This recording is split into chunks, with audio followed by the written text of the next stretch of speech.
Hello, everyone. I'm Anusha, And this is Shreyas. and welcome back to The Political Patient. Today, we are going to be talking about Secretary Javier Becerra, and we are going to be speaking about his very contentious nomination, the reasons behind the contentious nomination, and our general opinions about him. Shreyas, you want to kick us off? On March 18th, Javier Becerra, he was confirmed as the Secretary of Health and Human Services as part of the Biden administration, and that made him the 20th, if I'm not wrong, cabinet member that's been appointed. And basically on the next day, on March 19th, he assumed office, and this was after he left his previous role as being the now former Attorney General of California. And though it's pretty well known, obviously, we are in a global pandemic, so his role is even more important because he will be playing a large role with things like vaccinations and opening up schools by working with the Secretary of Education, for example. So those are some of his biggest priorities. So obviously, I hope that he's able to succeed in that. But what is important is that it was an extremely close vote and very partisan. More specifically, it was a 50-49 vote. But regardless, he became the first Latino to hold this position, and leading the department specifically of the administration.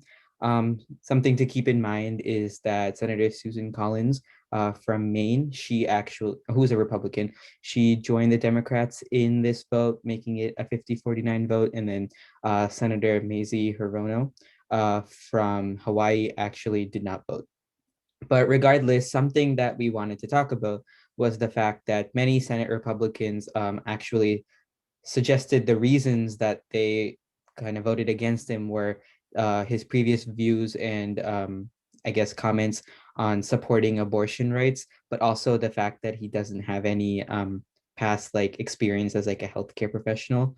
Uh, However, it I guess hypocrisy is the right word, but it is important to consider that the previous Secretary of Health and Human Services under the Trump administration, Alex Azar, also did not have any clinical experience per se. He was actually a pharmaceutical executive.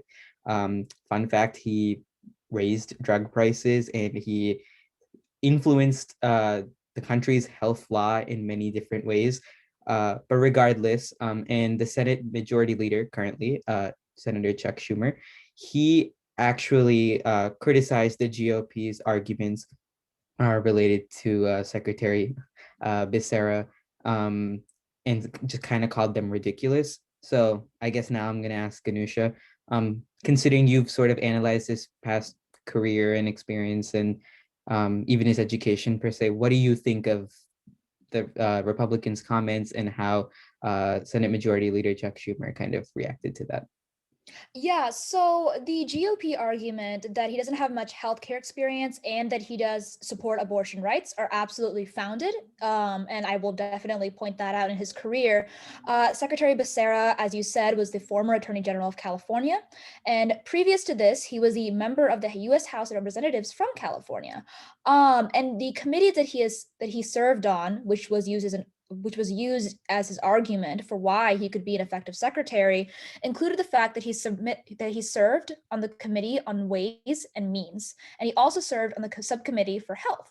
And so Secretary Becerra, well, now Secretary Becerra, points out that his experience with healthcare policy is just as important as his lack of experience in clinical settings. And as you pointed out, the previous secretary did not have any healthcare experience. And as is pointed out with many different secretaries in this department, most of them, if not the majority of them, do not have healthcare experience. What's more important is the role in health policy. In regard to abortion rights, Becerra received a 100% rating from Planned Parenthood, which is a very much pro-choice organization and very much for pro-abortion rights. And Becerra has served in his role as Attorney General and has furthered the pro-abortion rights legislation. One of his most prominent cases was, in fact, suing a anti-abortion rights group for recording videos in Planned Parenthood in 2015. I'm not sure if you remember this, but it was very, very controversial at the time because the video had been edited to make it look like Parenthood was basically profiting off of fetal tissues, when in reality, Planned Parenthood has simply been asking for a fee. Obviously, a much more concise summary of what happened, but simply put, he has proven himself very much educated about health policy, both from a legislative and from a governance perspective. Yeah, and just like basically like in terms of like the premise of pill policy and what we kind of agree with in terms of health policy, yeah, having experience with health policy obviously is really important in terms of shaping like healthcare delivery, or just even with this pandemic, we've been able to see how policy can really shape um, things anywhere from like insurance to vaccination to just general education and like awareness of like, I don't know, like the coronavirus and things like that. So I do agree that his experience with health policy is extremely beneficial, important, kind of sets him apart from maybe some of the past secretaries in health and human services, or just really some of the other secretaries as well in terms of having relevant experience. But like you said, I do, though I obviously though I can detect the hypocrisy in the GOP's comments. I think what they say in terms of him not having clinical experience um, necessarily is something to consider. However, I am optimistic because, again, health policy is important and things like COVID-19, but also he would be working in conjunction with some of the other secretaries, uh, obviously President Biden and his COVID-19 like task force and things like that, and the US Surgeon General, uh, things, people like that. So I think everything will be okay. Um, but yeah, I am optimistic, but it's also very interesting that his vote, 50 to 49, is the closest of all of the Mhm. cabinet members that have been Yeah. appointed thus far, which is very interesting, especially given that it's a health crisis right now. I thought the vote would be a little bit more skewed. What do you think? Well, I think that Secretary Becerra's contentious nomination was less about the fact that he did not have healthcare experience, and more about the fact that his nomination simply served as just another tool to play partisan politics with.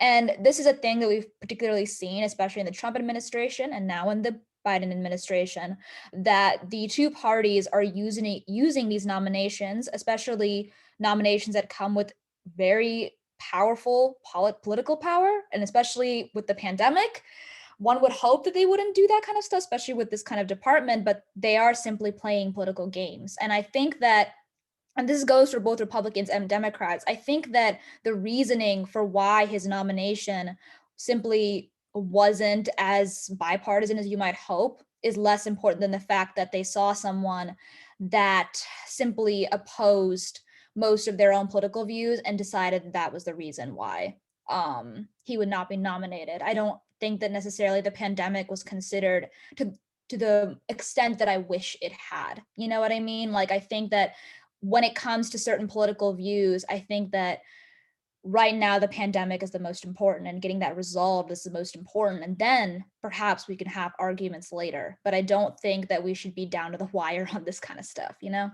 Yeah, and it really definitely doesn't help that something like abortion is a very contentious, very hot topic that is likely not going to be something that's resolved maybe even in our lifetimes. Hopefully, I mean, I'm optimistic, but we'll see. But something that I sort of alluded to, but given recent events and things like that in the Atlanta community and stuff like that, diversity is very important, as we are can have, as people of color, we know this anyways, but like just Yeah. as recent events and just the past few years have been emphasizing, he is the first Latino to hold this position. And I think it honestly also really emphasizes President Biden's commitment to diversity. Obviously, there is always room for improvement, even more, but just given how things have been in the past administration, or even just previous administrations per se, I think this Mhm. is an interesting and very needed step in the right direction. What about you? Yeah, absolutely. I think that especially in the case of Secretary Becerra, his nomination wasn't necessarily just a appeasement move. It wasn't just there to be like, oh, we have a token diverse secretary now in a very high position of power. Please like our administration. We're following on our promises. You know what I mean? Like there certainly have been cases in previous administrations where that's been the case, but with Secretary Becerra going into his career and his education, it's very clear that at the very least, he's very educated on health policy, how that's carried out in the different committees in Congress, and how he can translate that knowledge to help him in this department. And as you mentioned, he's going to be working in conjunction with other secretaries. And those secretaries have their own diverse representation backing them. And so I think having multiple different perspectives that represent the multiple different types of Americans we have is just the best way forward, especially when it comes to dealing with a pandemic that has basically rolled back everybody's, I think, like basically opened everyone's eyes to the disparities in just every system when it comes to health, law, governments, what have you. Yeah. Well, that's kind of all we have for today. I will say that given his role and what our sort of mission is for this organization, we will probably be writing more article summaries or op-eds about Secretary Becerra and some of the actions that the Department of Health and Human Services has done. Maybe even another episode, but that is all for this installment. Thank you for watching so much. Thank you so much for watching. And we will be coming out with another one in a month. Bye, guys.